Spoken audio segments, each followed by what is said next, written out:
عدة الشهور عند الله 12 شهرا في كتاب الله صدق الله العظيم আমরা একটু মহব্বতের সাথে পড়ি আল্লাহুম্মা সাল্লি আলা মুহাম্মাদিন ওয়া আলা আলি মুহাম্মাদ কামা সাল্লাইতা আলা ইব্রাহিম ওয়া আলা আলি ইব্রাহিম ইন্নাকা হামিদুম মাজিদ আল্লাহুম্মা বারিক আলা মুহাম্মাদিন وعلى آل محمد كما باركت على إبراهيم وعلى آل إبراهيم إنك حميد مجيد الحمد لله رب العالمين দরবারে লাখো কোটি শুকরিয়া যে আল্লাহ রব্বুল আলামিন আমাদেরকে এখনো সব থেকে সময় নামক মূল্যবান নেয়ামত, সব থেকে উৎকৃষ্ট নেয়ামত এটি এখনও দিয়ে রেখেছেন। আমরা জীবিত আছি এবং তার মহান হুকুম আদায়ার্থে আমরা মসজিদ পর্যন্ত সুস্থ শরীরে আসতে পেরেছি। সেই তৌফিক দাতার খুশির জন্য একবার অন্তঃস্থল থেকে উচ্চারণ করে পড়ি আলহামদুলিল্লাহ। আল্লাহ তাআলা আমাদেরকে সময় দিয়েছেন। এই সময় সব মানব জাতি সব থেকে যেই জিনিসটার অবজ্ঞা করে, নষ্ট করে, সেটা হলো সময়। আর মানব জাতির জন্য এর চাইতে দুনিয়াতে কোনো মূল্যবান জিনিস নাই। তো সব থেকে মূল্যবান জিনিসকে তারা সব থেকে বেশি বিভৎসভাবে নষ্ট করি আমরা। এই সময়টা কারো পাওনা নয়, বরং আল্লাহ তার পক্ষ থেকে আমাদের জন্য নির্ধারণ করেছেন। আল্লাহ তাআলা এই যে বছর 12 মাসে মাস 30, 29 এই নির্ধারণগুলো সব আল্লাহর পক্ষ থেকে। আল্লাহ সূরা তাওবার 36 নং আয়াতের বর্ণনায় আল্লাহ বলেন বিসমিল্লাহির রহমানির রহিম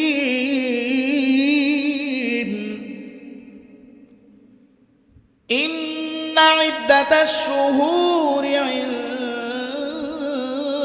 الله 12 شهرا عند الله 12 شهرا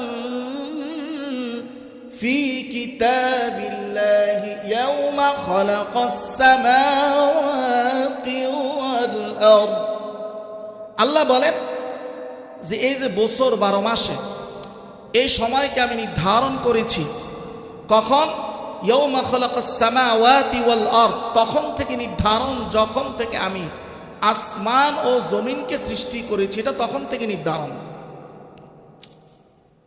তা আল্লাহ সময়কে সৃষ্টি করলেন, এটা আল্লাহর একটা সৃষ্টি করে বাকি সৃষ্টিগুলোকে আল্লাহ এই সময়ের ভিতরে দিয়ে দিলেন। কিন্তু আল্লাহ কিন্তু সময়ের ঊর্ধ্বে, আল্লাহ সময়ের বাহিরে, আল্লাহ সময়ের মধ্যে না। এখন যদি প্রশ্ন করা হয় যে সময়টা আসলে কি, সময় কি, এটা তো আমরা সবাই জানি সময় কি। তারপরে যদি বলি একটা সংজ্ঞা দেন সময়ের, তো অনেক জানা জিনিসও বুঝা বলতে কঠিন হয়। সময়ের সংজ্ঞা কি, সময়টা আসলে কি, সময়ের হাকিকত কি, বাস্তবতা কি? সময়ের সংজ্ঞা দিয়েছেন বিখ্যাত একজন ইমাম আল জুওয়াইনি রাহমাতুল্লাহি আলাইহি, যিনি যাকে বলা হইতো ইমামুল হারামাইন, অর্থাৎ মক্কা ও মদিনার এক যুগের ইমাম ছিলেন। তার মৃত্যু হয়েছে 1085 খ্রিস্টাব্দে। তিনি সময়ের সংজ্ঞা দিয়ে বলেন, আয-যামানু হুয়া হারাকা, আয-যামানু হুয়া মিকদারুল হারাকাতি ওয়াত তাগায়্যুর। সময় হলো পরিবর্তন এবং গতি পরিমাপের একক। পরিবর্তন এবং গতি পরিমাপের একককেই বলা হয় সময়। এই যে আমরা প্রতিনিয়ত পরিবর্তন হচ্ছি, একটা গতির মধ্যে আমরা আছি, এই সময় নামক জিনিসটা দ্বারা আমরা এটার পরিমাপ করতে পারি। এই জন্যই বলতে পারি কোনটা অতীত, কোনটা বর্তমান, কোনটা ভবিষ্যৎ। এইটা মাপার নামই হলো সময়। তো এই সময়কে আল্লাহ তাআলা আমাদেরকে নির্ধারণ করেছেন কি জন্য? পরীক্ষার জন্য। পরীক্ষার জন্য তার মানে হলো আমরা অলরেডি এই মুহূর্তে পরীক্ষার হলে অবস্থিত। পরীক্ষার হলে ঢোকার পরে আমরা যারা স্কুল কলেজে পরীক্ষা দিছি 3 থেকে 3.5 ঘন্টা একটা ফিক্সড টাইম নির্ধারণ করা হয় যে এই টাইমে তুমি পরীক্ষা দিবা। তো এই যে আমাদের জীবন নামক হায়াতটা, এটা টোটালটাই হলো একটা পরীক্ষার টাইম। আমরা অলরেডি পরীক্ষার হলে আছি, পরীক্ষারত অবস্থায় আছি। এখন একটা প্রশ্ন হইতে পারে, হয়তো আপনাদের প্রশ্ন আসে নাই, আমার আসছে, যে আমরা দুনিয়াতে পরীক্ষার হলে দেখছি যে সবার পরীক্ষার সময়টা সমান, অভিন্ন, কিন্তু এখানে দেখতেছি সবার সময় সমান নয়, বরং ভিন্ন। কেউ 70 বছর পরীক্ষার সময় পাচ্ছে, কেউ বা 20 বছর, কেউ বা তার চাইতেও কম। তো এটার কারণ কি? এটার কারণ হলো দুনিয়াতে যখন আমরা পরীক্ষার হলে গেছি, তো একই সেকশনের যতগুলো স্টুডেন্ট থাকে সবার পরীক্ষার প্রশ্নপত্র এক, এজন্য সবার সময়ও এক। ওখানে কয়েকটা জিনিস দ্বারা নাম্বার নির্ণয় করা হয়। একটা হলো তার পরীক্ষার মান, লেখার সৌন্দর্যতা, উপস্থাপনা, এগুলো যেরকম আছে তেমনি আবার পরিমাণের ব্যাপার আছে। সে কি 3 প্রশ্ন লিখলো, না 1 প্রশ্ন লিখলো, না 2 প্রশ্ন লিখলো, না 1-এর ক লেখছে, ঘ লেখে নাই। এই যে পরিমাণটা, এটা অনুযায়ী নাম্বারের তফাৎ হয়। কিন্তু আখিরাতে পরিমাপ অনুযায়ী, মানে কম বেশি, এইটা অনুযায়ী তফাৎ হবে না। তফাৎ হবে শুধুমাত্র এটার যেই মান আছে ওই মানের দ্বারাই তফাৎ হবে। তার মানে হলো একজন মানুষ 20 বছর হায়াত পাইছে, 20 বছর সে ইবাদত করছে। তো 20 বছর ইবাদতের মধ্যে তার ইবাদতের মধ্যে অনেক বেশি ইখলাস, খোদা ভীরুতা, এগুলো পরিপূর্ণ ছিল। গুনাহ করে নাই, গুনাহ কম করছে। আরেকজন 70 বছর ইবাদত করছে, কিন্তু ইবাদতের মধ্যে ইখলাস ছিল না। ইবাদত বেশি করছে, কিন্তু ইবাদতের কোয়ালিটি লেস হয়েছে, কোয়ালিটি নিম্ন। আরেকজন ইবাদত কম করছে, কিন্তু কোয়ালিটি ফুল। তাহলে আল্লাহ তাআলার কাছে সে যখন রেজাল্টের জন্য যাবে, তখন যার আমল অল্প কিন্তু কোয়ালিটি ফুল, সে আগে যাবে। এই জন্য এখানে সময় সমান হওয়ার কোনো প্রয়োজনীয়তা নাই।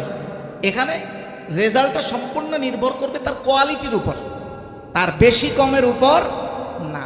এই জন্য কেউ 70 বছর সময় পাচ্ছে, কেউ 20 বছর পাচ্ছে। 70 বছরে সে অনেক নামাজ পড়ছে, কিন্তু কোয়ালিটি নেই। আরেকজন 20 বছর সময় পাইছে হায়াত, কিন্তু অনেক কোয়ালিটিফুল ইবাদত করছে, সে আগে চলে যাবে। তার মানে আমরা কোথায় আছি? পরীক্ষার হলে আছি। তা আল্লাহ তাআলা এটাই বলছেন যে সাধ্যের উপর আল্লাহ কারো উপর কোনো কিছু চাপায় দেন না। সূরা বাকারার আয়াত নং 286 নং আয়াতের বর্ণনায় আল্লাহ বলেন, লা ইউকাল্লিফুল্লাহু নাফসান ইল্লা উসআহা। রব্বুল আলামিন বান্দাদের সাধ্যের উপরে কোনো কিছু চাপায়া দেন না। একজন শিশু বাচ্চা শৈশবে যদি মৃত্যুবরণ করে, সে তো পরীক্ষার হলে এখনো ঢুকেই নাই, তার তো সময় শুরু হয় নাই, এর আগেইতে আউট। এখন সে কি রেজাল্ট পাবে? তো সে কি রেজাল্ট পাবে এটা আবার নবী বলছেন তিরমিজির 1174 নং হাদিসের বর্ণনায় নবী বলেন, ইজা মাতাস সাবিয়্যু, কোন শিশু বাচ্চা যখন শৈশবে মারা যায়, সে পরীক্ষা দেওয়া শুরুই করে নাই, এর আগেই পৃথিবী থেকে চলে গেছে। এইবার আল্লাহর নবী বলেন, দাখালাল জান্নাতা, ওই শিশু বাচ্চা পরীক্ষা ছাড়াই বিনা হিসাবে ফলাফল জান্নাত পেয়ে যাবে। সুবহানাল্লাহ, বিনা হিসাবে জান্নাত। আল্লাহ সাধ্যের উপরে কোনো কিছু চাপিয়ে দেন না। এই জন্য এইখানের পরীক্ষার সময় সমান না হইলেও কোনো সমস্যা নেই।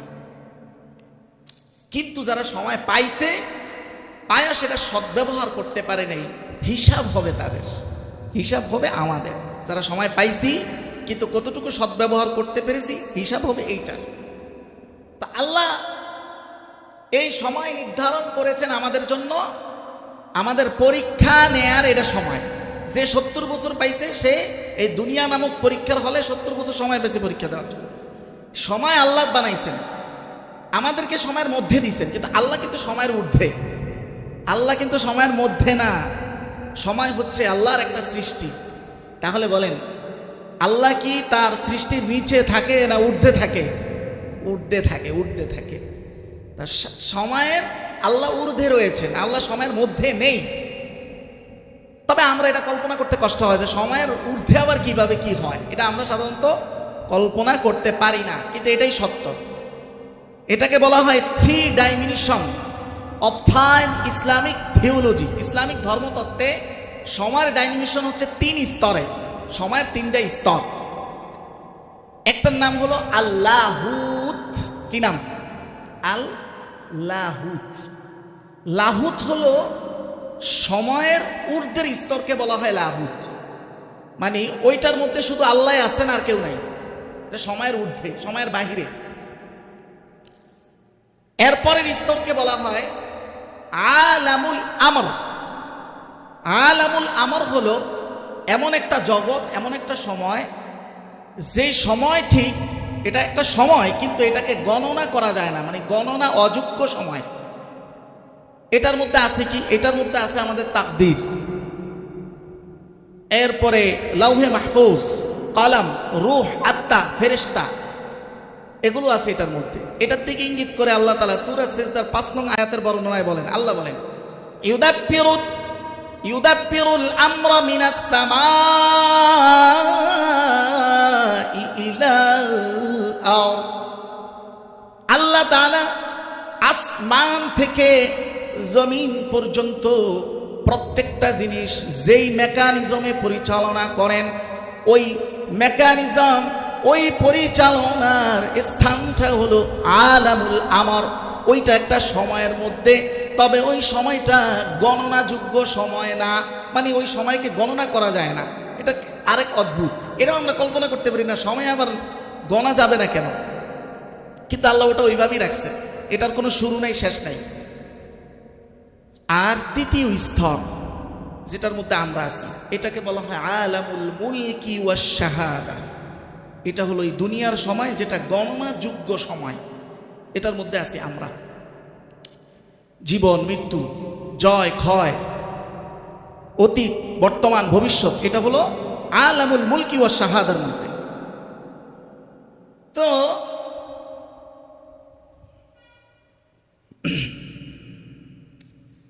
তো আল্লাহ তাআলা এই যে সময়টা, মানে আলামুল মুলকি ওয়াশ শাহাদার যে সময়, যেটার মধ্যে আমরা আছি, এইটা হলো মানব জীবনের সব থেকে বড় নিয়ামত। মানে আপনার কাছে হয়তো আপনি এটা খেয়াল করেন না এইভাবে, কিন্তু একটা মানুষের জন্য তার যে সময়টা, এইটার চাইতে গুরুত্বপূর্ণ দামি কোনো জিনিস তার আর হইতে পারে না। এটার চাইতে গুরুত্বপূর্ণ। আচ্ছা, সময় যদি আপনি না পান, সময় যদি আপনার নাই থাকে, মৃত্যু হয়ে যাবে, তো সময় ছাড়া আপনি কি কোনো কিছু কল্পনা করতে পারেন? কোনো কিছু কল্পনা করতে পারেন না। আর এই জিনিসটাই আমরা মানুষ খুব বিভৎসভাবে নষ্ট করি, বিভৎসভাবে ধ্বংস করি। মানে যেটা সবচেয়ে বড় নিয়ামত, এটাকে সবচেয়ে কুৎসিতভাবে এটাকে আমরা ধ্বংস করি, জানিও না, বুঝতেও পারি না। এটা যে কত বড় নিয়ামত, এটা বুঝাইতে গিয়ে নবীর একটা হাদিস শুনেন, তাহলে এটার একটু তাৎপর্য বুঝে আসবে। নবী কি বলছেন? মুস্তাদরেক হাকিমের 7846 নং হাদিসের বর্ণনায় আল্লাহর নবী বলেন, قال رسول الله صلى الله عليه وسلم اغتنم خمسا قبل خمس। নবী বলেন 5টা জিনিস এমন আছে, যেই 5টা জিনিস আসার পূর্বে আরেক 5টা জিনিস, অন্য 5 জিনিস এমন আছে, যেই 5 জিনিস আসার আগে, সম্মুখীন হওয়ার আগে, আগের 5টা জিনিসকে তোমরা মূল্যায়ন করো। এই 5টা জিনিস কি? মোট এনে 10টা জিনিস, মানে 5টা আসার আগে 5টা এমন জিনিস আছে যার সম্মুখীন হওয়ার আগে আগের 5টাকে তোমরা মূল্যায়ন করো। এই 10টা, মোট 10টা জিনিস, এই 10টা জিনিস হলো সময়। কি কি শুনি একটু। প্রথমে নবী বলেন সিহহাতাকা ক্বাবলা সাকামিক। এক নাম্বার হলো তোমার সুস্থতা, এটাও হলো একটা সময়। সুস্থতার সময়কে তুমি মূল্যায়ন করো। কোন সময়ের আগে? ক্বাবলা সাকামিক, তোমার অসুস্থতার সময়ের আগে। তার মানে এই দুইটাই সময়, কিন্তু এটার মধ্যে বেস্ট সময় কোনটা? সুস্থতার সময়, এটাকে মূল্যায়ন করো। এরপরে নবী বলেন গিনাকা ক্বাবলা ফাকরিক, তোমার ধনাঢ্যতার সময়, এটাও একটা সময়, এইটাকে মূল্যায়ন করো। ক্বাবলা ফাকরিক, তুমি ফকির হয়ে যাওয়া দরিদ্রতার সময়ের আগে। দুইটাই সময়, তবে ধনাঢ্যতার সময় হলো ভালো সময়। অতএব খারাপটা আসার আগে এটাকে মূল্যায়ন করো। ফারাগাকা ক্বাবলা শুগলিক, তোমার অবসর সময়, এটাও একটা সময়। শুগলিক, এটাও আরেকটা সময়, তোমার ব্যস্ততার সময়। ওইটা আসার আগে তুমি তোমার ফারাগ, অর্থাৎ তুমি তোমার অবসর সময়কে তুমি কাজে লাগাও, এটাকে মূল্যায়ন করো।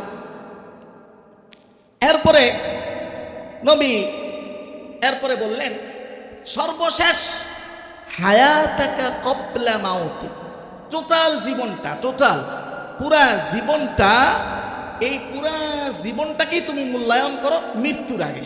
বলেন না সুবহানাল্লাহ, পুরা জীবনটাকে মূল্যায়ন করো মৃত্যুর আগে। এই যে এখানে যে সময়ের ভাগগুলো নবী করিম সাল্লাল্লাহু আলাইহি সাল্লাম দেখাইছেন, ও একটা ভাগ মনে হয় রয়ে গেছে। আচ্ছা, সেটা হলো এটাই শুরুতে ছিল, শাবাবাকা ক্বাবলা হারামিক। এক নম্বরে নবী বললেন তোমার যৌবন একটা সময়, বৃদ্ধ বার্ধক্যতাও আরেকটা সময়। তবে দুই সময়ের মধ্যে উত্তম সময় কোনটা? যৌবনকাল। অতএব ওই বার্ধক্যতার আগে যৌবনকালের তুমি হেফাজত করো, যৌবনকালকে তুমি মূল্যায়ন করো, কোন খাতে তুমি ব্যয় করতেছো। এই যে নবী করিম সাল্লাল্লাহু আলাইহি ওয়াসাল্লাম এতগুলো সময় দেখাইলেন, এই সবগুলোর মধ্যে আবার দুইটা সময় আছে, এই সবগুলোর মধ্যে আবার সব থেকে উন্নত উৎকৃষ্ট হলো দুইটা সময়, দুইটা এই সবগুলোর মধ্য থেকে। সেটা আবার বুখারীর আরেক হাদিস থেকে আমরা জানবো। বুখারীর 6412 নং হাদিসের বর্ণনায় নবী বলেন, নবী এভাবে বলেন যে নি'মাতানি, হে আমার উম্মত জেনে রাখো দুইটা এমন নিয়ামত আল্লাহর পক্ষ থেকে তোমাদের জন্য আছে, মাকবুলুন ফীহিমা কাসীরুম মিনান নাস। নবী আফসোস করে বলে অধিকাংশ মানুষ এই দুই নিয়ামত সম্পর্কে সবচেয়ে বেশি গাফেল, অজ্ঞতার মধ্যে থাকে। কি সেই দুই নিয়ামত? আল্লাহ নবী বলেন আসসিহা ওয়াল ফারাগ, এই দুই নিয়ামত হলো সুস্থতার সময় আর অবসর সময়। এই বাকি সবগুলোর মধ্যে এই দুইটা হলো তার চাইতে উন্নত, সুস্থতা এবং অবসর, সুস্থতা এবং অবসর। এই সময়গুলোকে এক্সাক্ট কাজে না লাগানোর কারণে দুনিয়াতে তো সে ব্যর্থ হবেই, আখিরাতে সে কত বড় বিপদে পড়বে এই বিষয়েও নবী বলেন। কত বড় বিপদে বান্দা পড়বে এই বিষয়ে তিরমিজির 2416 নং হাদিস, 2416 নং হাদিসের বর্ণনায় নবী বলেন, খালি আনলে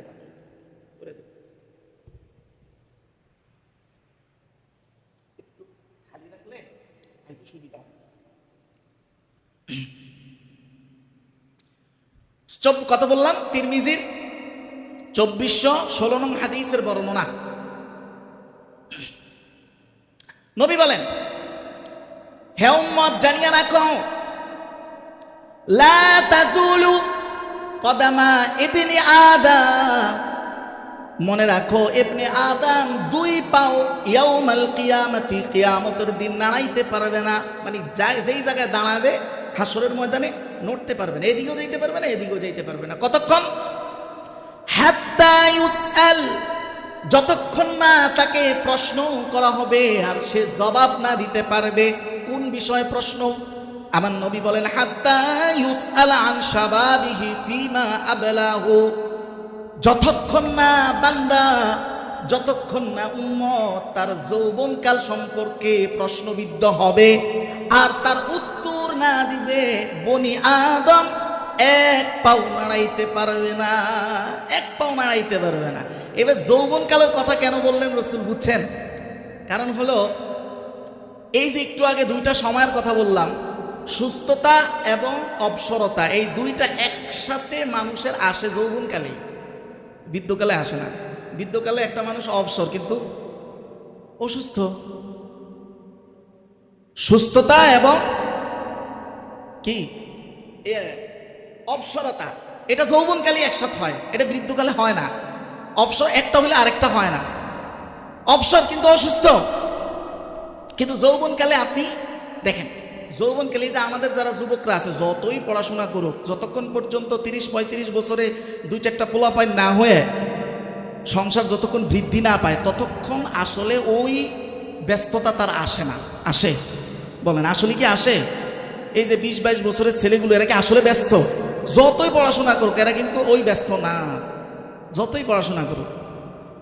অসংখ্য সময় কিন্তু তার অবসরতার মধ্যে কাটে, আর সেগুলো সে অন্যের গীবত, অন্যের বিরুদ্ধে ষড়যন্ত্র, আর এখন তো আছে সোশ্যাল মিডিয়া, এগুলোর মধ্যে সে বিভৎসভাবে ধ্বংস করতেছে। অথচ এগুলো ছিল তার জন্য সবচেয়ে বড় নিয়ামত। সে বুঝতেও পারতেছে না, এটার চাইতে যে তার কাছে কোনো দামি জিনিস নাই, থাকতে পারে না, আর সে এটাকে হাতে ধরে ধরে নষ্ট করতেছে, বুঝেও আসতেছে না।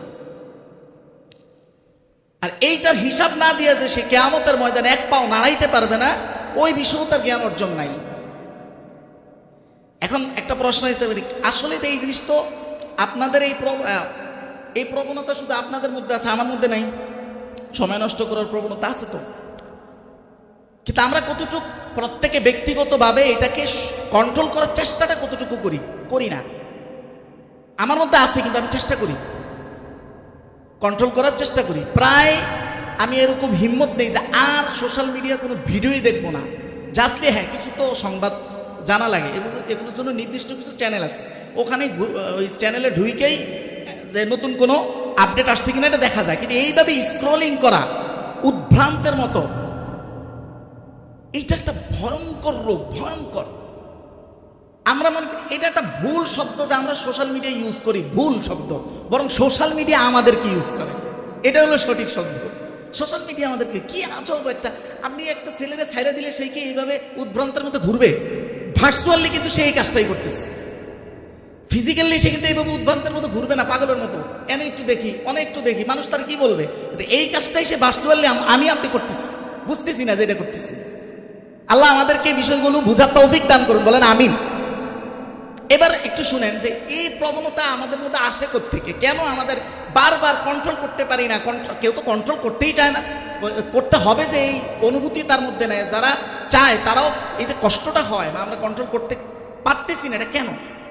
এটাকে মেডিকেল সায়েন্স বলে যে ডোপামিনের ফাঁদ। তারা বলে যে dopamine loop and addiction to misdirection. মানে হলো ডোপামিন হচ্ছে আমাদের ব্রেনের একটা হরমোন, যেটা আনন্দ উৎপাদন করে। মানে এটা হচ্ছে দ্রুত আনন্দটা দেয়। একটা মানুষ যখন এই যে গীবত, আচ্ছা মানুষ গীবত করে কি জন্য? আসলে গীবত করে সে কি পায়? আনন্দ পায়। একজনের বিরুদ্ধে খুব খাচ্ছে কইতে পারলে তার মনের মধ্যে একটা তৃপ্তি পায়। এই অভ্যাসটা তার কোন জায়গা থেকে আসছে? মূলত ডোপামিন হলো ওই হরমোন যেটা আপনাকে খুব দ্রুত একটা আনন্দ দিবে। আর এই ধরনের দ্রুত আনন্দ, সেটা সোশ্যাল মিডিয়া হোক, মানুষের গীবত হোক, ওখানে একটু উদ্ভ্রান্তের মতো ঘুরে রাস্তা হইতেছে, কনস্ট্রাকশন এই আর রাস্তার কাজ হইতেছে, দাঁড়ায় রয়েছে দেখতেছে, এটা দেখার কি আছে? আমি এরকম বহুত মানে আশ্চর্য, প্রাপ্তবয়স্ক মানুষ, তার ঘরে 2টা মেয়ে, একটা ছেলে। এই মেয়ে আপনারা তো চিনবেন, আমার এলাকার কথা বলতেছি। বড় মেয়েটারে বিয়ে দিছে, মেয়েটার অবস্থা ভালো না, ছোট মেয়েটারে সংসার ছুটে গেছে। তো বাবার অবস্থা কি জানেন? এই বয়সও সে ওই রাস্তার কাজ হইতেছে, ঘন্টার পর ঘন্টা সে এখানে দাঁড়ায় আছে। আমার এটা বুঝিয়ে আসে না, এটা কেন, এটা কিভাবে পারে? কোনো অনুভূতি নাই। এই আল্লাহ প্রদত্ত নিয়ামতকে একবার হাতে পিষে পায়ে ডলে শেষ করতেছে, কাজে লাগাইতেছে না কোনো সময়, না দুনিয়ার পারপাসে না আখিরাতের পারপাসে কাজে লাগাইতেছে না। তো এই জিনিসটা হয় মূলত ওই যে তার অভ্যাস, ডোপামিনের অভ্যাস। বারবার এই ডোপামিন বা ব্রেনের এই জিনিসটা বারবার সিগন্যাল দেয় তাকে ওই কাজটা করতে, এটা এতই প্রকট হয় এক সময় যে সে একটা গুরুত্বপূর্ণ কাজ রেখেও সে চায় যে ওই রকম একটু কাজ করে যায়, এটা ভালো লাগে তার ভিতর থেকে। আপনি দেখেন না আমাদের শরীরে আমরা যখন মটকা ফুটাই, একবার ফুটাইলে দ্বিতীয়বার কিছুক্ষণ পরে আবার এটা সিগন্যাল দেয় না যে আবার একটু ফুটাও, আবার ব্যথা লাগতেছে। এই ব্রেনেরও একই অবস্থা, এইভাবে সে তাকে ঘুরাইতেছে, আসেও ঘুরতেছে ঘুরতেছে ঘুরতেছে ঘুরতেছে। এই হলো বাস্তবতা। এই সময়ের মূল্যায়ন কত বেশি এটা বুঝাইতে গিয়ে মনে করেন আল্লাহ যে জিনিসের কসম করে ওই জিনিস কি গুরুত্ব কম না বেশি? কত বেশি! আল্লাহ তাআলা সময়ের কসম করতেছেন। সূরা আসরের 1 থেকে 3 নং আয়াতে আল্লাহ বলেন, ওয়াল আসর ইন্নাল ইনসানা লাফি খুসর।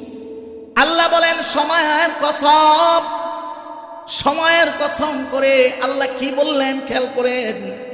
আল্লাহ সময়ের কসম করে বললেন ইন্নাল ইনসানা লাফি খুসর, সমস্ত মানুষ ক্ষতিগ্রস্ত। এটার হাকিকত কি? এটার সাথে এটার সম্পর্কে মুনাসাবাত কি? সময়ের কসম করে বললেন এই সময় যে আমি দিছি, এই সময়ের সদ্ব্যবহার আসলে কেউই করে না, সবাই এই সময়কে নিয়ে ক্ষতিগ্রস্ত। তবে হ্যাঁ, 4টা গুণ যার মধ্যে আছে সেই শুধু এই সময়কে সঠিকভাবে কাজে লাগাইল। কি? আল্লাহ এরপরে বলেন ইল্লাল্লাযীনা আমানু ওয়া আমিলুস সালিহাতি। 1 নাম্বার হলো যে ঈমানের পথে নিজেকে অধিষ্ঠিত রেখেছে, ঈমানের উপরে রেখেছে।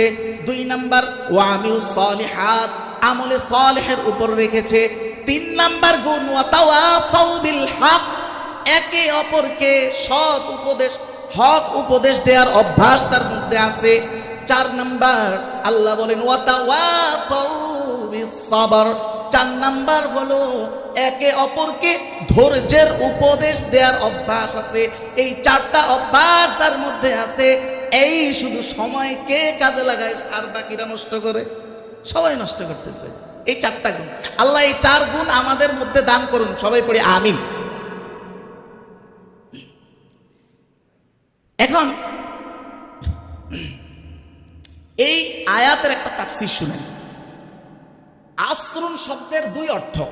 ওয়াল আসর বলছে না, আসরুন শব্দের 2 অর্থ। এক অর্থ হলো আদ-দাহার, মানে যুগ, যুগের কসম। তো যুগের কসম হিসাবে যে ব্যাখ্যা হয় এটা তো মাত্রই বললাম। দ্বিতীয় আরেকটা অর্থ হলো আসরুন দ্বারা এখন আমরা যে আসরের সময় বুঝি ওটাই উদ্দেশ্য। যদি উদ্দেশ্য ওইটা হয় তাহলে কি তাফসীর হবে? দ্বিতীয় অর্থ অনুযায়ী একটা তাফসীর পাওয়া যায়, সেটা হলো ইমাম জালালউদ্দিন কাসিমের লিখিত কিতাব। জালালউদ্দিন কাসিমি হলেন বর্তমান আজকের যে সিরিয়া, এই সিরিয়ার অধিবাসী ছিলেন, অনেক বড় ইমাম ছিলেন। তার অফাত বা মৃত্যু হয়েছে 1913 খ্রিস্টাব্দে। তিনি একটা অনেক বড় তাফসীরের গ্রন্থ রচনা করেন।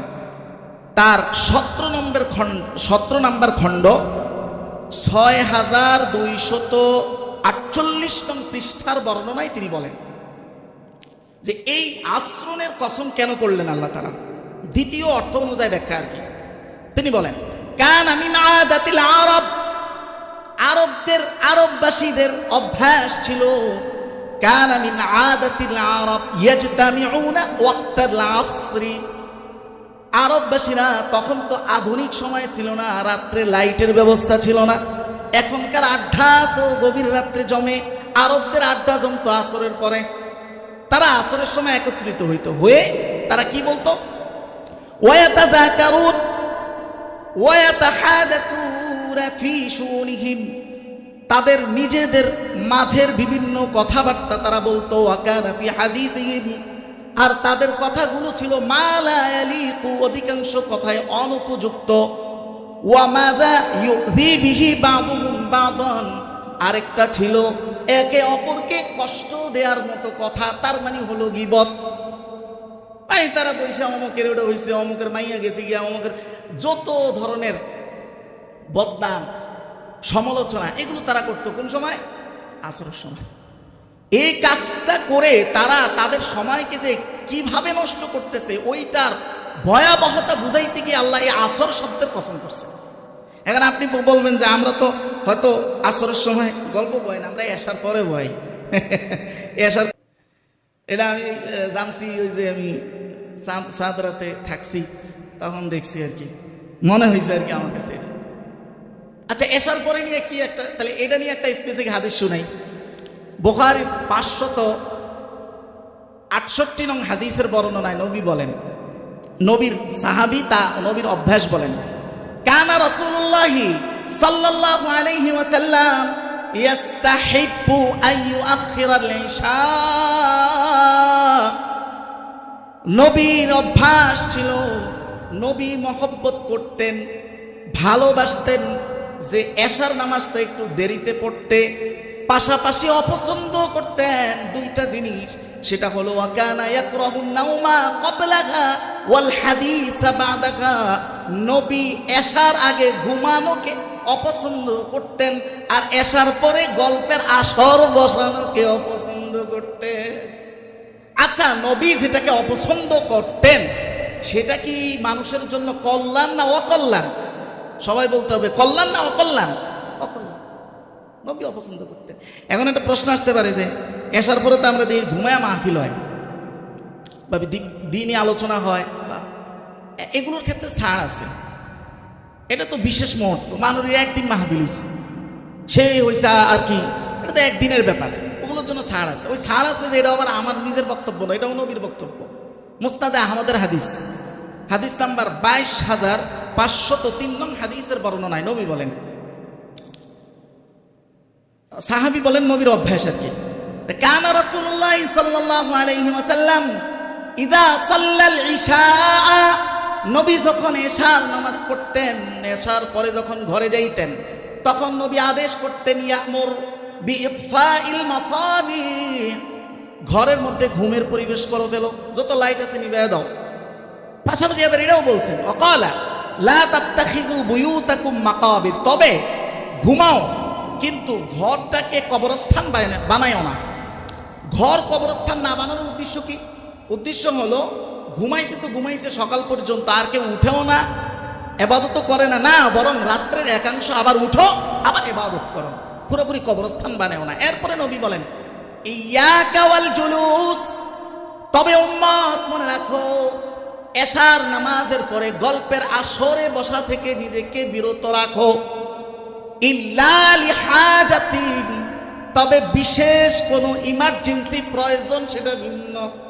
তো ইমার্জেন্সি প্রয়োজন যদি হয় সেটা ভিন্ন, মাহফিল হইছে একদিন এটা সমস্যা না, কিন্তু নিত্যদিনের অভ্যাস এইটা বানাইলে নবী বলেন নবী এটা অপছন্দ করতেন, আর নিশ্চয়ই নবী যেটা অপছন্দ করতেন তার মধ্যে নিশ্চয়ই কোনো না কোনো ক্ষতি আমাদের জন্য আছেই আছে। এখন ক্ষতি কি এটা আমার একটু খোঁজার চেষ্টা করছি আমি, অনেক ক্ষতি। এর মধ্যে আমি একদম কমন একটা মনে রাখছি, সেটা হলো মেডিকেল বলে যে মেলাটোনিন সাপ্রেশন। মেলাটোনিন সাপ্রেশন কি? মেলাটোনিন আমাদের একটা হরমোন, ঘুম উদ্দীপক হরমোন। এই হরমোনটা মূলত যখনই এই 9টা-10টা সময় হয়ে যায়, 9টা সাড়ে 9টা, তখনই এই অটোমেটিকলি আমাদের ব্রেন থেকে এই হরমোনটা নির্গত হয়। কিন্তু ব্যক্তি যখন গল্প, সোশ্যাল মিডিয়া এই ধরনের কোনো ইয়ার মধ্যে, এই ধরনের কোনো প্রোগ্রামে ব্যস্ত থাকে, তখন এই কি বলে মেলাটোনিন, এই যে মেলাটোনিন যে হরমোনটা, এটা নির্গত হওয়ায় বাধা খায়। যখন এটা নির্গত হইতে পারে না, তো তখনই ধীরে ধীরে আমাদের ঘুম হালকা হয়ে যায়, বা ঘুম এটারে আমাদের গ্রাম্য ভাষা বলা হয় যে উনা উনা ঘুম, হ্যাঁ, ঘুমটা গভীর হয় না, ঘুমটা মনমতো হয় না, তখন মেজাজ খিটখিট থাকে, শরীর সাবলীল থাকে না, তখন ইবাদতের গুণমানও কি হয়? নষ্ট হয়। তার মানে নবী যে বলছেন এটার মধ্যে কোনো না কোনো রহস্য তো অবশ্যই আছে। সুবহানাল্লাহ, বলেন না সুবহানাল্লাহ। এবার শুনেন, এই আমরা সময় তো ঠিকই এইভাবে নষ্ট করতেছি। এখন আপনি যদি বলেন ও আমরা এশা হোক আর আসর হোক আর অন্য সময় হোক, গিবতের আসর যেটা আমরা বসাই, এটার সাথে তার এশার সম্পর্ক না, আসরের সম্পর্ক না, এটা জীবনের যে কোনো সময় এটা হলো ভয়ঙ্কর মারাত্মক পাপ। এখন সমস্যা হইল গিবতটা যে কি, এটা ইন ডিটেলে আমরা অনেক মানুষই জানি না। আজকে এটা একটু জানবো, খেয়াল করে শোনেন। নবী নিজেই বলছেন মুসলিম শরীফের 2589 নং হাদিসের বর্ণনায় নবী বলেন, আতাদরুনা মাল গীবাহ, হে আমার উম্মত, সাহাবীদেরকে বলেছেন সম্বোধন করে, আতাদরুনা মাল গীবাহ, তোমরা কি জানো গীবত কি? সাহাবীরা উত্তর দিল, ক্বালু ওয়াল্লাহ ওয়া রাসূলুহু আ'লা, আল্লাহ এবং তার রাসূলই ভালো জানেন। তখন নবী বললেন, যিকরুকা আখাকা বিমা ইয়াকরাহ, যিকরুকা আখাকা বিমা ইয়াকরাহ, তোমার ভাইয়ের পিছনে তোমার ভাইয়ের এমন আলোচনা যেটা সে শুনলে মনে কষ্ট পাইত, এটাই গীবত। এখন এই জায়গায় একটা প্যাঁচ আমরা লাগাই, সেটা হলো কয় যে হ্যাঁ কি শুনছিনি ভাই, হ্যাঁ তো শুনবো না, এমন একজনের কাছে কইছি হ্যাঁ কেউ ধরে কইতো না, হয়ে আবার আরেকজনের কাছে কইছে ভাই কেউ ধরে কইেন না। এখানে শোনার কোনো শর্ত নাই, যদি শুনতো, কথার খেয়াল করেন, তোমার ভাইয়ের পিছনে এমন আলোচনা যদি শুনতো, শুনতে হবে এটা কোনো শর্ত নাই, যদি শুনতো তাহলে সে মনে কষ্ট পাইতো কিনা, তোমার কথাটা কি এই ধরনের কিনা, যদি এই ধরনের হয় বাস এটাই গীবত। এবার বুঝেন এই ধরনের কত কথা আমরা নিত্যদিন বলতেছি, হিসাব করেন এবার। এখন আবার আরেকটা প্যাঁচ লাগায় মানুষ, এই একই জিনিস সাহাবায়ে কেরামও প্রশ্ন করছেন যে আচ্ছা আমি যেটা বলছি এটা এই আকাম যদি হ্যাঁ নিজে আসলেই কইরা থাকে, যদি কথাটা সত্য হয় তাও কি গীবত হবে?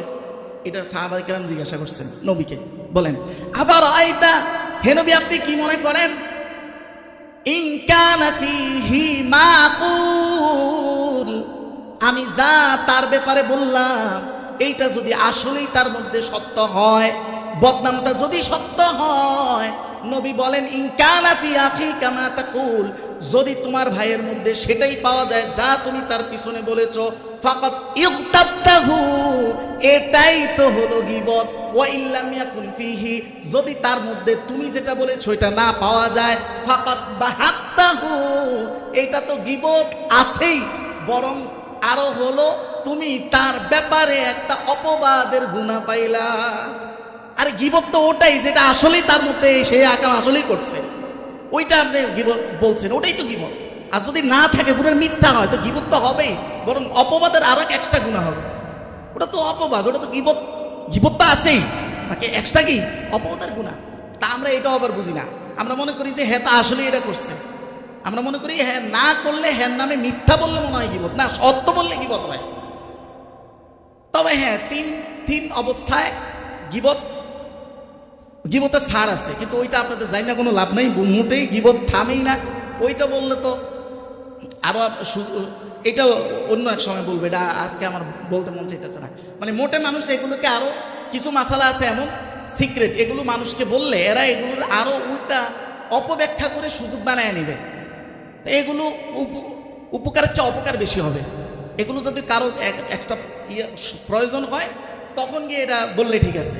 আম মানুষকে অনেক মাসালা আছে জানানো নাই, যেমন এই একটা মাসালা এরকম আছে, রোজায় আমরা বলি না যে এই রোজা একটা বাংলায় কয়টা 60টা, কিন্তু মাসালা আসলে এরকমও না, মাসালা একটু অন্যরকম। এখন এইটা কেন হুজুরে বলে না, কারণ এরা এমনি রোজা রাখে না পোলাপান, এটা বললে তারও সুযোগ পেয়ে যাবে। আসলে রোজা রাইখা ভাঙলে বলল 60টা, কিন্তু শুরুতে যদি সে রোজাই না রাখে তাহলে কিন্তু 60টা না, তাহলে কিন্তু একটার মধ্যে একটা। এইটা জানলে তো মাশাআল্লাহ, যে রোজা রাখে না তারও সুযোগ পেয়ে যাবে। আচ্ছা, তো দেখেন এই গীবতটা কত মারাত্মক যে আল্লাহ এটা কিসের সাথে তুলনা করছেন। আল্লাহ বলেন সূরা হুজরাত আয়াত নং 12, আল্লাহ বলেন ওয়ালা ইয়াক্তাব বা'দুকুম বা'দা আইয়ুহিব্বু আহাদুকুম আইয়াকুলা লাহমা আখিহি মাইতা। আল্লাহ বলেন তোমাদের কেউ কি পছন্দ করবে মরা ভাইয়ের গোশত খাইতে? খাবেন কেউ? কথা বলেন, খাবেন কেউ? আল্লাহ এটার সাথে তুলনা করছেন যে গীবত করা আর মরা ভাইয়ের গোশত খাওয়া এটা একেবারেই সমান। অথচ আমরা মরা ভাইয়ের গোশত খাওয়ার মতো রুচি নাই, কিন্তু গীবত করার মতো আমার আগ্রহ আছে। দেখেন আমাদের অবস্থা। আল্লাহ আমাদেরকে সহিহ বুঝ দান করুন, সবাই পড়ি আল্লাহুম্মা আমিন। এই গীবতের কারণে কত বড় বিপদ হবে আখিরাতে ওইটা একটু শুনেন। এইটা হাদিসটা এসছে মুসনাদে আহমদের হাদিস 7252 নং হাদিস। অফিসে 7000 কত কইলাম 252 নং হাদিসের বর্ণনা। নবী বলেন ইউক্তা বির রাজুলি, হে আমার উম্মত শুনে রাখো, কিয়ামতের ময়দানে একজন ব্যক্তিকে নিয়ে আসা হবে, ইউক্তা বির রাজুলি ফালাহু মিনাল হাসানাতি কাজিবালি তিহামাতা। নবী বলেন একজন ব্যক্তিকে সামনে উপস্থাপন করা হবে, তার এত সওয়াব আর এত সওয়াব, এত আমল আর এত আমল। তার আমলের পরিমাপ কতটুকু জানো? বলে তিহামা পাহাড় পরিমাণ। তিহামা একটা পাহাড়, অনেক উঁচু পাহাড়, ওইটা পরিমাণ আমল নিয়ে সে আসবে। তা আসার পরে যেটা হবে ফায়াজিদু সাতামা হাজা, এই ব্যক্তির বেড আমল যেগুলো ওগুলো খুঁজলে পাওয়া যাবে। অমুক রেসে গালি দিছে, আও কাযাফা হাজা, অমুকের নিন্দা গাইছে, আও আকালা মাল হাজা, অমুকের সম্পদ আত্মসাৎ করেছে, অথবা আও সাফাকা দামা হাজা, অমুকের রক্তপাত ঘটাইছে, আও দরাবা হাজা, অমুকে মারছে। এই এক একটা হিসাব করতে করতে তার এই পাহাড় পরিমাণ আমল থেকে কাইটা কাইটা প্রত্যেকে দেওয়া হবে। দিতে দিতে দিতে দিতে এই হতবাগা রিক্ত হস্ত হয়ে আস্তে করে সুন্দর করে জাহান্নামে চলে যাবে। বলেন না নাউজুবিল্লাহ। দেখছেন গীবত কত মারাত্মক। এখন আমি একটা বাস্তব চিত্র আপনাদেরকে দেখাই। আমরা যারা গীবতে অভ্যস্ত, সমালোচনায় অভ্যস্ত, আমাদের বাস্তব চিত্রটা কি? সমালোচনা যখন করছি, একত সমালোচনার মাধ্যমে আল্লাহর পক্ষ থেকে আমাদের জন্য সবচেয়ে বড় নিয়ামত যেটা, ওইটাকে আমি ধ্বংস করছি। সময়ের নিয়ামতকে ধ্বংস করছি। আবার সময়ের যেই অংশটুকু আমি কাজে লাগাইছিলাম নামাজ টামাজ করে, ইবাদত টাবাদত করে, এর জন্য আমি যে বেনিফিট বা যেই লাভ পাইছি, ওইটা এক পলটা লাভ পাইছি, ওটা ধরে আস্তে আরেকজনের হাতে তুলে দিছি। আচ্ছা বলেন, আপনারা যদি আপনার সংসারের প্রয়োজনে ফকির বাজার থেকে আপনি 2000 টাকার বাজার করেন, প্রতিমধ্যে আইসে কি আপনি একজনের হাতে আসতে বাজারটা তুলে দিবেন? এত বোকা, এত বোকা বা ছাগলও তো এটা করবে না। অথচ সেই জ্ঞানী মানুষ আমি আপনি সেটা নিত্যদিন করতেছি। এক তো সময় নষ্ট, ওখানে একটা সময়ের বিসর্জন দিছি, আর যেই সময়টাকে কাজে লাগাইছিলাম, এটা যে বেনিফিটটা পাইছিলাম, ওটা আরেকজনের হাতে, আরেকজনের গীবত করে তার আমল নামে এটা ট্রান্সফার করে দিতেছি। আমার কিছুই নাই, অথচ আমি বুঝতেছিও না, আবার নিজেকে জ্ঞানীও মনে করতেছি। চিন্তা করেন আমার অবস্থার ধন্যতা। এরপরে শুক্রবারে আমরা এই যে আসছি, এখন তো বহুত মানুষ আসে না। আচ্ছা বলেন তো, একটা কথা আমার জবাব দেন। এই যে সময় বিভিন্নভাবে নষ্ট করতেছে, কয়জন সময় কাজে লাগাইতে? আচ্ছা কাজে লাগাইলেও কি কতটুকু কাজে লাগাইতেছে দেখেন। আগামী সপ্তাহ থেকে যদি এমন ঘোষণা দেওয়া যাইতো, যদিও সম্ভব না, যদি চাইতো, ধরেন যে যারা আগে আগে আসবে এদেরকে 30 লক্ষ টাকা করে প্রাইজ মানি দেওয়া হবে। কত? 30 লক্ষ টাকা করে প্রাইজ মানি দেওয়া হবে। বলেন তো এমন কোন কাজের উসিলা আপনি দিবেন যে উসিলা দিয়ে আপনি আসবেন না? বলেন। অথচ এই ঘোষণাটাই আল্লাহ নবী দিয়েছেন যে 30 লক্ষ টাকা খরচ করে। 30 লক্ষ টাকা কেন বললাম? কারণ একটা সাধারণ উটের দাম, প্রাপ্তবয়স্ক একটা সাধারণ উটের দাম 28, 29, 30-এর নিচে হয় না। সাধারণ একটা উটের দাম এরকমই হয়। এইরকম একটা প্রাপ্তবয়স্ক উট কোরবানি দিলে যেই সওয়াব, দান করলে যেই সওয়াব পাইতেন, শুধু জুমায় আগে আসার কারণে এই পরিমাণ টাকা খরচ করে সে যেটা অর্জন করত, আপনি একটু আগে আসার কারণে সেটা অর্জন করে ফেলতেছেন। বলেন না সুবহানাল্লাহ। অথচ এই অনুভূতি আমার আছে, কিচ্ছু নাই, ভ্রুক্ষেপ নাই, কিচ্ছু নাই। এই ফিজিক্যালি আমি যদি টাকা দান করতে পারতাম, কে আপনি বলেন তো যে আপনার এমন কোনো কাজ দেখাইতে পারবেন যেটার জন্য আপনি আসবেন না? আসবেন। সেই জিনিসটাই নবী দেখাইছেন, কোনো ভ্রুক্ষেপ নাই। কারণ আমার হিসাব আল্লাহ কিভাবে নেবেন এটা আল্লাহ জানেন। এরপরে আরেকটা জিনিস হলো, মসজিদে আমরা আসি, আলহামদুলিল্লাহ, শুকরিয়া। তো আসা সব ঠিক, এবং আমরা যথেষ্ট মসজিদের জন্য দানও করি, না করলে তো এত কাজ হয় না। একটা ভালো সাউন্ড সিস্টেম আসছে, এদিকে ঈদগাহ হয়েছে, এত কিছু হয়েছে। কিন্তু আমাদের মধ্যে অনেকে আছে আবার সামর্থ্য নাই। সামর্থ্য না থাকলে সেটা ভিন্ন কথা, এটা লজ্জার কোনো কিছু নাই। কিন্তু সামর্থ্য থেকেও কি আমরা এই শুক্রবারও এই যে বাড়িটা সামনে যায়, এটা তো একটা পাবলিক ফাংশন, এটা তো পাবলিকের টাকা ছাড়া চলার এখন কোনো সিস্টেম নাই। তো এই বাটিটা আমার সামর্থ্য থাকা সত্ত্বেও আমি অন্যদিকে ঠেলে দেই কিনা, এরকম লোক আমরা আছি না? আছি। আচ্ছা, কি মনে করে আমি এটা দিই? আমি কি মনে করি যে আমি এই সম্পদ বাঁচাইলে আমি সম্পদ বাঁচায় রাখতে পারবো, এই সম্পদ জমা রাখতে পারবো, এই সম্পদ আল্লাহ খরচ করাইবেন না? অবশ্যই করাবেন, অবশ্যই করাবেন। কিন্তু আমি এই জায়গায় খরচ করলে যেটা হইতো সেটা হলো, খরচ করতাম এটার কারণে আল্লাহ সন্তুষ্ট হইতো, আমার সম্পদে বরকত বাড়তো। সম্পদে বরকত যে কতভাবে বাড়ে ওইটা আপনি জীবনে কল্পনা করতে পারবেন না। আপনার বাহ্যিক যে জ্ঞানের সমীকরণ, ওটা দিয়ে আপনি সব কিছু, আল্লাহর সব টেকনোলজি আপনি বুঝতে পারবেন না। ধরেন আমি 100 টাকা এখানে দান করছি, একটু পরে যাইতে আমার তকদিরে রোড অ্যাক্সিডেন্ট লেখা ছিল, আমি কি জানি? এটা জানি না।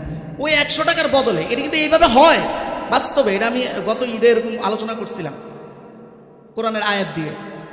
এখন আমি 100 টাকা দান করছি, এই দানের বদলে ওই অ্যাক্সিডেন্টের যেই শিডিউলটা ছিল ওটা আল্লাহ কাইটা দিছে। ছিল যে এটাও জানি না, কাইটা দিয়েছিল এটাও জানি না। যদি অ্যাক্সিডেন্ট হইতাম তাহলে আমার কত হাজার টাকা যাইতো। ওই যেটা যাই নাই, আমার যে বরকত বাড়ছে এটা কিন্তু আমি টেরই পাইনি। বলেন না সুবহানাল্লাহ, টেরই পাইনি আমি। পিছন দিয়ে কত কিছু ঘটাই দিছে আল্লাহ তাআলা, আমার কিন্তু কোনো খোঁজ খবর নাই। আমি মনে করি যে আমি এনে না খরচ করলে মনে হয় আমার সম্পদটা কতকাল জমা রাখতে পারবো না। বরং আল্লাহ যদি খরচ করাইতে চান, খরচ তো হবে, আর পাশাপাশি বিপদ আর কষ্ট এটা হবে ফ্রি, এটা হবে ফ্রি। এটাই বাস্তবতা। এটার দিকে আল্লাহ তাআলা ইঙ্গিত করে বলেন সূরা কাহফের আয়াত নং 46 আল্লাহ বলেন, আল মাল ওয়াল বানুনা জিনাতুল হায়াতিদ দুনিয়া ওয়াল বাকিয়াতুস সালিহাত খায়রুন ইনদা রাব্বিকা সাওয়াবান ওয়া খায়রুন আমালা। এই যে আল মাল ওয়াল বানুন, সন্তান সন্ততি যত কিছু আছে, এগুলো হচ্ছে দুনিয়ার শোভা।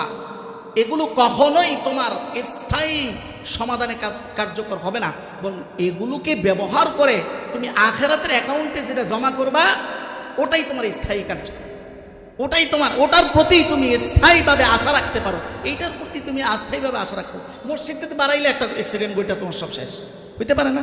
হইতে পারে, হয় না? কথা বলেন, হয় না? হয়। কে কার তকদির জানে? এটাই। আর আমরা যারা দান করি আমাদের একটা সাইকোলজিক সমস্যা আছে। কি সমস্যা দেখেন, আমরা 100 টাকার 2টা নোট যদি আমার কাছে থাকে, একটা লাট আর একটা টাটকা, বলেন তো আমি কোনটা দিব? যেটা লাট ওটাই দিব, ঠিক না? যেটা লাট ওটাই দিব। এইটার ব্যাপারেও আল্লাহ তাআলা বলেছেন সূরা বাকারা আয়াত নং 267। আল্লাহ বলেন, ইয়া আইয়ুহাল্লাযীনা আমানু আনফিকু মিন তাইয়্যিবাতি মা কাসাবতুম। হে ঈমানদার, তোমরা আল্লাহর রাস্তায় খরচ করো তোমার সম্পদের উত্তম অংশ। ওইটা দিও না যেটা তুমি নিজে নিবা না। আল্লাহ এখানে বলতেছে ওয়ালা তায়াম্মামুল খাবিসা, ওই অনুত্তম অংশটা দেওয়ার ইচ্ছা করো না, যে ওয়ালাস্তুম বিআখিজি, যেটা তোমারে দিলে তুমি নিতা না। অনেক মানুষ আছে ছিঁড়া টাকা, ছিঁড়া নোট এর মধ্যে দিয়ে দেয়, আছে কিনা? কথা বলেন, আছে কিনা? আছে। অথচ এই টাকাটা তারে দিলে সে কিন্তু নিত না। আল্লাহ এটাই বলতেছেন, এটা করো না। এটা আমরা কেন করি? সত্য কথা হলে এটা আমার মধ্যে আছে। মানুষ না আপনি, আমি মানুষ না, কিন্তু এই ভুলটা আমি বুঝতে পারছি, আপনি জানেন না। আজকে থেকে জানছেন, আজকে থেকে এটা সংশোধনের চেষ্টা করবো ইনশাল্লাহ। রাজি আছি? আল্লাহ তৌফিক দান করো। কেন হয় এটা একটু শুনেন। এটা নিয়ে আমি একটু ঘাটাঘাটি করি, কেন এটা হয়? এটা তো আমার মধ্যে হয় দেখছি। এটা কেন হয়? আগে লাট নোটটা কেন আসে? তো যেটা পাইলাম সেটা হলো যে এটাকে বলা হয় লস অ্যাভারেশন। লস অ্যাভারেশন তত্ত্বটা হলো এরকম যে এখানে দাবি করা হয় যে মানুষের মস্তিষ্কে লাভের আশার চাইতে ক্ষতির আশঙ্কা 2 গুণ বেশি থাকে। ক্ষতির আশঙ্কাটা 2 গুণ বেশি থাকে। তো একটা মানুষ যখন 2টা নোট থাকে তার কাছে, যে নোটের হিসাব দিয়ে বুঝাই, একটা টাটকা আর একটা ব্যবহৃত, সে জানে যে 2টার মান একই, মানে কোনো পার্থক্য নাই, তারপরেও তার কাছে মনে হয় এটা ব্যবহৃত হয়েছে, এইটাই ব্যবহার করি, যেটা ব্যবহার হয় নাই এইটাকে রাখি। কিন্তু এইটার বিপরীতটাই আল্লাহ করতে বলেছেন। এটাই হলো আমাদের মধ্যে, মনের মধ্যে ত্যাগের প্র্যাকটিস। আল্লাহ আমাদেরকে এরকম ত্যাগী হওয়ার এবং ত্যাগের প্র্যাকটিস করার তৌফিক এবং মানসিকতা দান করুন। সবাই পড়ে আল্লাহুম্মা আমিন। সর্বশেষ কথা হলো, এই যে আমরা দুনিয়াতে মনে করি যে কত কিছু জানি করে ফেলবো, এই দুনিয়াতে কত কিছু খাবো থাকবো এই আশায়, আহারে কত অন্যায়ের পাহাড় করে ফেলতেছে। দুর্নীতি, মানুষের প্রতি অন্যায়, অসৎ আচরণ, মানুষের সম্পদ লুট, আরও ইত্যাদি ইত্যাদি ইত্যাদি যা আছে সব। আদৌ কি তার আশা অনুযায়ী সব কিছু হয় না, সব কিছু হয় না। হঠাৎ একদিন মৃত্যু নামক এক ঝড় আসে, সব তার থেকে ছিনিয়ে নেওয়া যায়, সব তার থেকে শেষ। এটা সে জানে, জানেও তার মধ্যে কোনো অনুভূতি নাই। আচ্ছা বলেন তো, আমি যদি এখানে কাউকে স্পেসিফিক জিজ্ঞাসা করি আপনার দাদার নাম কি বলতে পারবেন? দাদার নাম কি বলতে পারবেন? আমি সর্বোচ্চ আমার দাদার নাম বলতে পারবো। তো দাদার নাম কিন্তু আমি জানি না। কে আছেন আপনি জানেন? বলেন তো ওনার কবরটা কোনাই, বলতে পারবেন? তার মানে কি দাঁড়াইলো? আপনার সন্তানের সন্তানের সন্তান যেদিন আসবে সেদিন আপনারও কবরের চিহ্ন থাকবে না। যদি থাকতো তাহলে আগের প্রজন্মেরটা আপনি দেখান। এটাই তো বাস্তবতা আমাদের। কি হয়ে যাবে সে, কিসের জন্য এরকম করে? আল্লাহ এটাই উদাহরণ দিচ্ছেন সূরা কাহফের আয়াত নং 45। আল্লাহ বলেন, ওয়াদরিব লাহুম মাতালাল হায়াতিদ দুনিয়া কামাইন আনজালনাহু মিনাস সামাই ফাখতালাতা বিহি নাবাতুল আরদি ফাসবাহা হাশীমান তাদরুহুর রিয়াহ।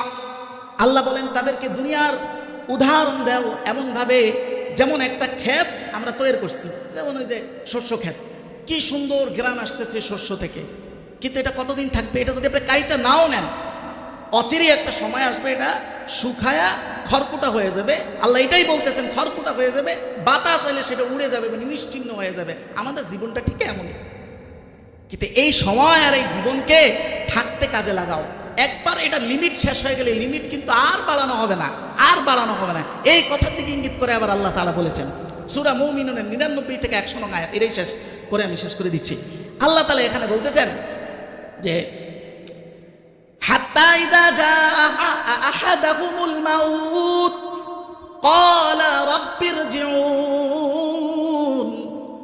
তাদের যখন কারো জীবনে মৃত্যু চলে আসে তারা বলে, আল্লাহ আমাকে ফিরিয়ে দাও, লাআল্লি আ'মালু সালিহান ফিমা তারাকতু।